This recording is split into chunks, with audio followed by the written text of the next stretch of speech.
అందరికీ మరణాత. ప్రభునందు ప్రియ స్నేహితులారా, చిన్న ప్రవక్తల గ్రంథముల యొక్క వివరణ మనం ధ్యానం చేసుకుందాం.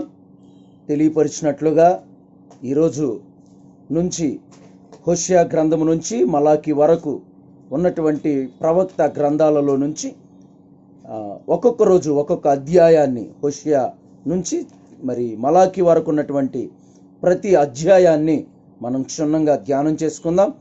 చిన్న ప్రార్థన చేసుకొని కార్యక్రమాన్ని ప్రారంభించుకుందాం. ప్రార్థన.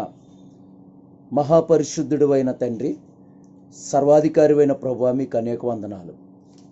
నీ వాక్యము బలహీనులను బలపరిచి, నీ వాక్యం ద్వారా పెండ్లి కుమార్తె అంతస్తును సంపాదించుకొని మేఘమెక్కే ధన్యతను దయచేయుటకు నీ వాక్యం ఒక సాధనము కనుక నీకు వందనములు. సముద్రపు అలలను ఆపుచేసి ఆది అపోస్తుల అంతరంగమును శాంతింపచేసిన రీతిగా నేటి దిన నీ వర్తమానం ద్వారా నీ పిల్లలకు కావలసిన ఆత్మీయ శాంతి అనుగ్రహించుము అని మా దైవజనుడు, మా తండ్రి ప్రార్థించినట్లుగా ప్రభువా, నేటి దిన వాక్యం ద్వారా మాతో మాట్లాడమని త్వరగా వస్తున్న యేసునామములో వేడుకుంటున్నాం తండ్రి, ఆమేన్. అందరికీ మరణాత.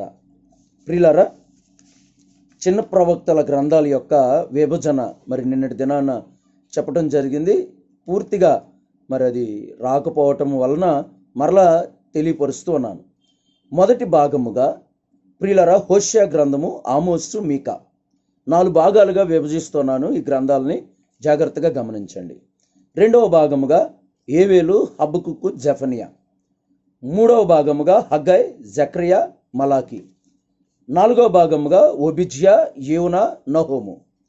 ప్రియులారా, హోషేయ మరి ఆమోసు, మీకా ఇశ్రాయేలీలకు మరి గురించి రాసినట్లుగా మనం చూడవచ్చు.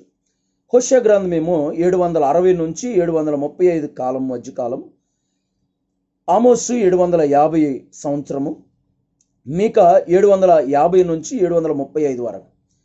ఈ 10 గోత్రముల ఇశ్రాయేలు ప్రజలు అషూర్ చెరకు వెళ్ళగటానికి మునుపు వ్రాసినటువంటి పుస్తకాలుగా మనం చూడవచ్చు. రెండోది ఏవేలు, హబకుకు, జెఫన్యా యూదా ప్రజలకు వ్రాసినట్లుగా మనం చూడాలి.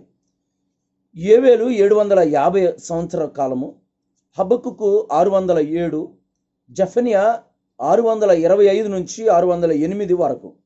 ఇది 2 గోత్రాల యూదా ప్రజలు బబులోను చెరకు వెళ్ళటానికి ముందు రాసిన పుస్తకాలుగా మరి మనము పరిగణలోనికి తీసుకోవాలి. మూడవ భాగము హగ్గై, జకర్యా, మలాకి. ఇది యూదా మరి ప్రజలకు రాస్తున్నట్లుగా మనం చూడాలి. హగ్గై 520, జకర్యా 520 నుంచి 518 వరకు. అలాగే మలాకి 397 మరి సంవత్సరము. ఇది యూదా వారు బబులోను చెర నుండి తిరిగి వచ్చిన తర్వాత పిదప రాసినటువంటి పుస్తకాలుగా మరి మనం చూడాలి. ప్రియులరా, 4వ భాగముగా మరి ఓబిద్యా, యోనా, మీకా. మరి స్నేహితులారా, ఇది ఓబిద్యా ఎదోమీయుల యొక్క నాశనమును గురించి, మరి యోనా మరి నినివే వారికి, నహూము నినివే వారికి, అలాగే అష్షూరీయుల యొక్క నాశనమును గురించి కూడా మరి వ్రాయటం అనేది జరిగినట్లుగా మనం చూడాలి. సరే స్నేహితులారా, హోషేయ గ్రంథము మరి ముఖద్వారం దగ్గరికి మనం వద్దాం. ఈ గ్రంథం యొక్క మరి ముఖ్య ఉద్దేశం, ఇది గ్రంథకర్త మరి హోషేయ గారు అన్న సంగతి మనందరికీ తెలిసిన విషయమే. ఇది 780 నుంచి 700 మరి సంవత్సర కాలంలో మరి ఉన్నట్లుగా మనం చూడాలి. ఈ హోషేయ గ్రంథం యొక్క ముఖ్య మరి అంశము మనం చూడగలిగితే, ఈ గ్రంథాన్ని మొదట మనము 14 అధ్యాయాలని 2 భాగాలుగా మనం చూడాలి. మొదటి 7 అధ్యాయాలు ఒక భాగము, రెండవ మరల 7 అధ్యాయాలని ప్రియులరా మరొక భాగముగా మొదట మనం విడదీసుకుందాం. ప్రియులరా, ఇశ్రాయేలీల యొక్క మరి పాపములు, వారి యొక్క పరిస్థితులు ఎలాగున్నవనేది మొదటి 7 అధ్యాయాలు. రెండవ 7 అధ్యాయాల్లో అంటే 8 నుండి 14 వరకు మనం చూస్తే దేవుని యొక్క శిక్ష, దాని వెనక ఉన్న ప్రేమ సమకూర్పు ఈ 7 అధ్యాయాలు మనకు తెలియపరుస్తున్నాయి. ప్రియులరా, మొదట కొద్దిపాటి ఉపోద్ఘాతాన్ని మనం చూస్తే, హోషేయ మరి ఆ, అనే పదానికి అర్థము యెహోవా మరి రక్షకుడు అనేటువంటి అర్థమును కలిగినట్లుగా మనం చూస్తున్నాం. ప్రియులరా, ఇది ఈ పేరుకు తగినట్లుగానే అంత్యకాలములో ఇశ్రాయేలీలకు కలగబోయే రక్షణను గురించి మరి ప్రకటించినట్లుగా మనం చూడవచ్చు.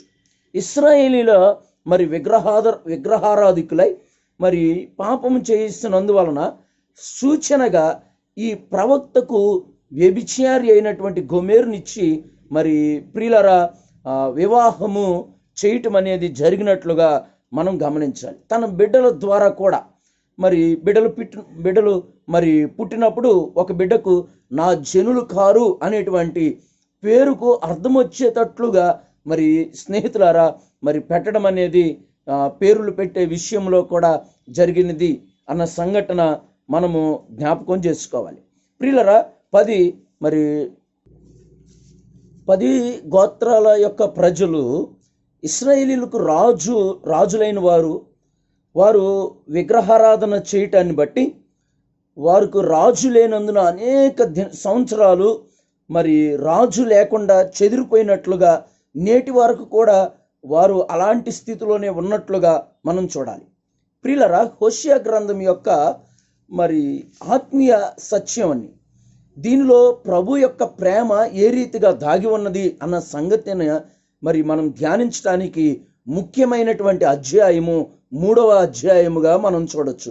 ప్రియులరా, ఏ రీతిగా అయితే ఇశ్రాయేలీలు మరి ఆ యొక్క హోషేయ ఏ విధముగా అయితే తన భార్యను మరలా వెళ్ళిపోయి భయంకరమైన స్థితిలోనికి వెళ్ళిపోయినటువంటి తన భార్యను సొమ్మిచ్చి మరలా తీసుకొని రావటాన్ని బట్టి ప్రియులరా, ప్రభు యొక్క ప్రేమ మరి అంత్యకాలంలో ప్రభు ఎలాగిన ఇశ్రాయేలుని విడిచిపెట్టక ఆయన తన ప్రేమను చూపించి తిరిగి ఏ రీతిగా ప్రభు తట్టు వారిని త్రిపుతారో అనేటువంటి సంఘటన తెలియపట్టుటకు ఈ గ్రంథము ఆధారముగా మనకి కనబడుతుంది అన్న సంగతి నేను మీకు జ్ఞాపకం చేస్తూ ఉన్నాను.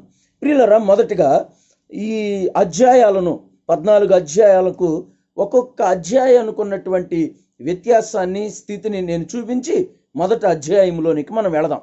ప్రియులరా, మొదటి 7 అధ్యాయాలు ఇశ్రాయేలు యొక్క పాపములను మరి చూపిస్తున్నట్లుగా మనం చూడాలి.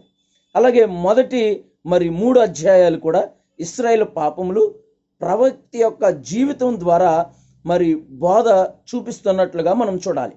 మొదటి అధ్యాయములో హోషేయ 3 పిల్లల పేర్ల ద్వారా ఇశ్రాయేలీల యొక్క పాపములను రానున్న శిక్షలను చూపించడము, ఇశ్రాయేలీల యొక్క పునరుద్ధరణను గురించి మరి విభజన మొదటి అధ్యాయంలో మనం చూడాలి.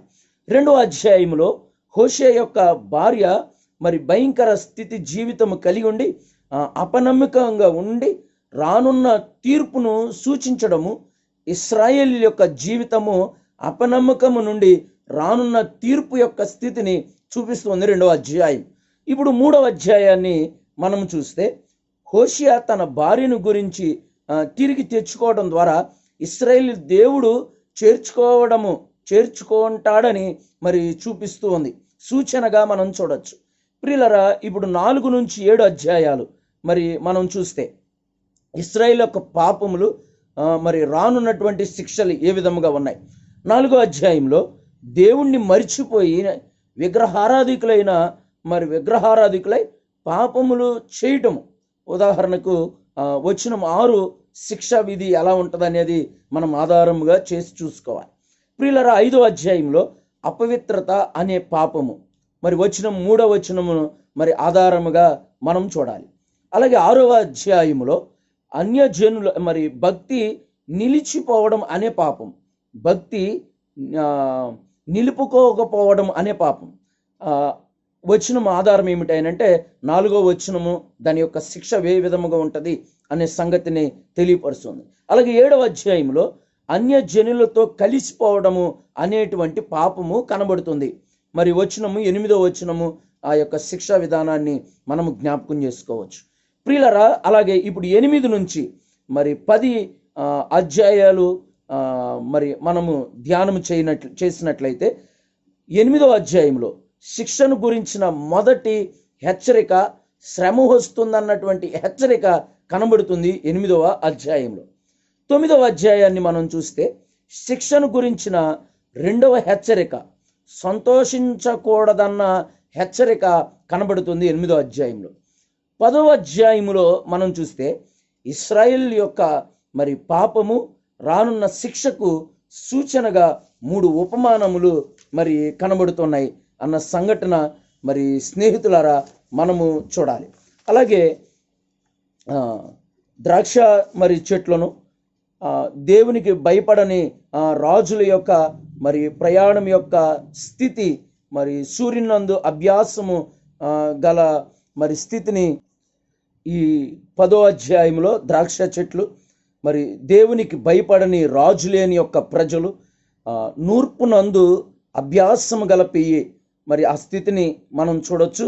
అలాగే 11వ మరి అధ్యాయం నుండి మరి 14 వరకు మనం చూసినట్లయితే అవిధేయులైనప్పటికీ ఇశ్రాయేలీల పట్ల, మరి ఇశ్రాయేలీలు అవిధేయులుగా ఉన్నప్పటికీ కూడా ఇశ్రాయేలీల పట్ల దేవుని యొక్క ప్రేమను చూపించే 3 ఉపమానాలని మనం చూడొచ్చు.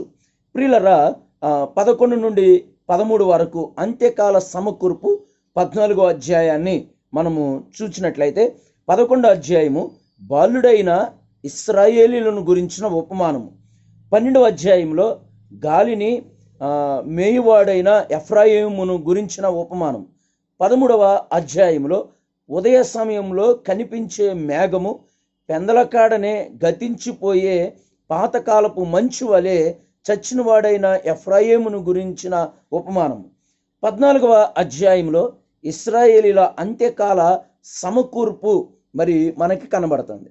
సరే, ఇది 14 అధ్యాయముల యొక్క మరి ఉపోద్ఘాతముగా మరి మనము చూడగలుగుతున్నాం. ప్రియులారా, ఇప్పుడు మొదటి అధ్యాయము ఒక్కొక్క వచన మరి 11 మరి వచనాల యొక్క స్థితిని ఏ రీతిగా ఉన్నది అన్న మరి సంఘటన మనము ధ్యానం చేసుకుందాము.